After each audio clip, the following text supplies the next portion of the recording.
যে হত্যাকাণ্ড আমরা কথা বলছি মিটফোর্ডের সোহাগ হত্যাকাণ্ডের ঘটনা, এখন এটা কোনো রাজনৈতিক স্বার্থ সিদ্ধির জন্য কোনোভাবে করা হয়েছে কিনা, এর মাধ্যমে আসন্ন যে জাতীয় ত্রয়োদশ আমাদের নির্বাচন, সেই পরিবেশটাকে কোনোভাবে ঘোলা করা জন্য বিশেষ কোনো মহল কিংবা অন্য কারো প্ররোচনা এই ধরনের ঘটনায় কোনো অজুহাত হিসেবে মানে কাজ করছে কিনা, এই প্রশ্নগুলো মানুষের মধ্যে আসছে।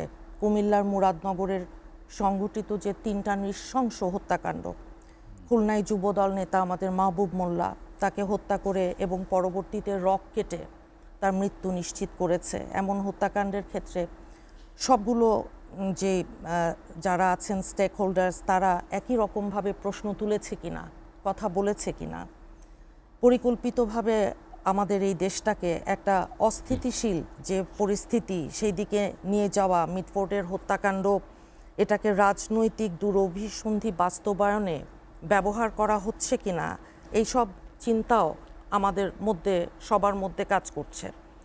প্রকাশ্য দিবালোকে এত মানুষের সামনে এই যে মিটফোর্ডের সোহাগ কে হত্যা করা, অসংখ্য মানুষের সামনে, আইন প্রয়োগকারী যেই সংস্থা কাছে ছিল, দূরে থাক, রাষ্ট্রের যা আইন শৃঙ্খলা রক্ষা করবার দায়িত্ব এটা কার?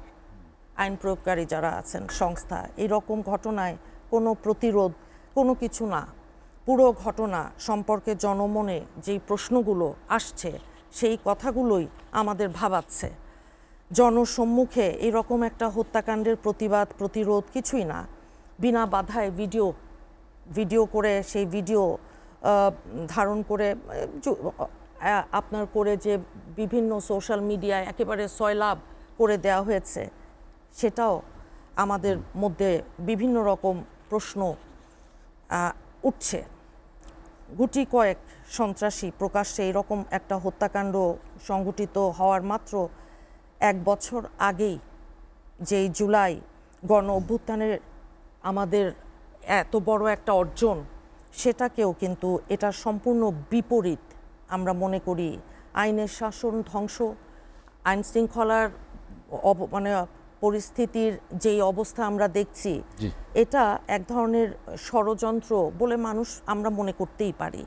যে কেউ চাচ্ছে না নির্বাচন হোক, কেউ চাচ্ছে না যে কেউ কোনো কর্নার ভেস্টেড কোয়ার্টার্স যারা আছে, বিএনপি তো, আমরা তো সরকার কোনো পরিচালনা করছি না, বিএনপি সরকারের দায়িত্বে নেই, তারপরও বিশেষ কোনো রাজনৈতিক দল, বিশেষ কোনো আপনার কেউ আমাদের দলের দেখেন প্রধান নেতৃত্ব যারা আছেন, ওনাদেরকে উদ্দেশ্য করে যে অশ্লীল ভাষা প্রয়োগ করছে, এটাকে তো অপরাজনীতি, রাজনৈতিক সংস্কৃতি বলা যাচ্ছে না, অপসংস্কৃতি বলতে হবে।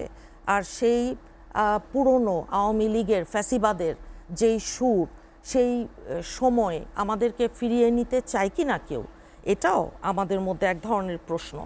আমরা কিন্তু দেখেছিলাম যে বেশ কিছুদিন আগে যখন লন্ডন ডায়ালগ হলো, চিফ অ্যাডভাইজার এবং আমাদের অ্যাক্টিং চেয়ার, একটা রাজনৈতিক সুন্দর একটা পরিস্থিতি বেশ বিরাজ করছিল।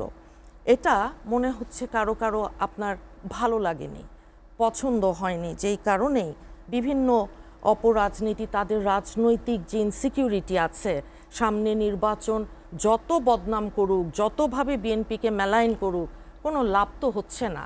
সব প্রক্রিয়া কি বিএনপিকে কোণঠাসা করার একটা এক্স্যাক্টলি তাই। এই সব জিনিসগুলো তো বিএনপির বিরুদ্ধে যে মিথ্যা তথ্য, অপপ্রচার, মিথ্যা, মানে আপনার যতভাবে ফলস ফ্যাব্রিকেটেড যত রকম ইনফরমেশন দিয়ে ভরিয়ে দেয়া যায় সোশ্যাল মিডিয়া, তা তো করছে। কেউ তারা কোনো ভেস্টেড কোয়ার্টার্স যারা আছে, এগুলো সবই অত্যন্ত অনাকাঙ্ক্ষিত, এগুলো অপরাজনীতি।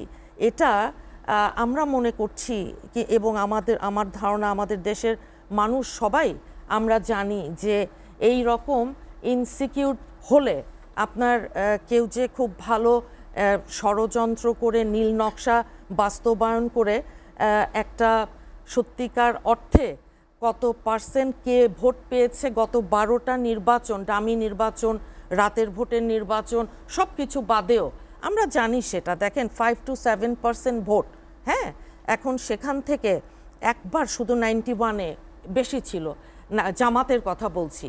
এখন যদি ধরেন যে আপনি আরও, আমি দিয়ে দিলাম আরও অনেক বেশি 10% অ্যাড করে দেন, তাহলেও তারা দেখছে বিএনপিকে থামানো যাচ্ছে না।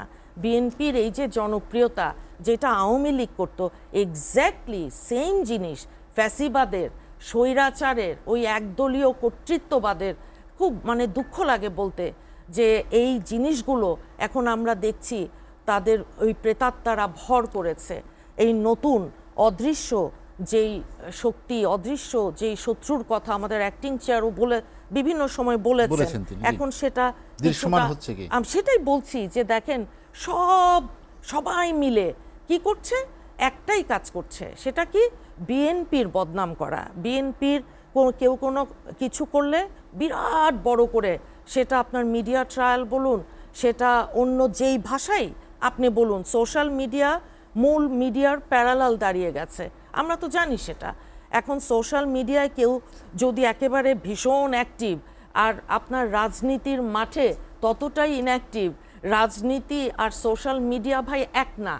রাজনীতিটা এমন জিনিস যে আপনাকে মানুষের কাছে যেতেই হবে, নির্বাচন হতেই হবে, এবং সেই সাথে ভোট এবং ভোট দেওয়ার যে আমাদের অধিকার, সেটাকে ফিরিয়ে আনতেই হবে। এটাই গণতন্ত্রের পূর্ব শর্ত। কাজেই নির্বাচনকে ভয় পেলে হবে না, নির্বাচনে আসতে হবে।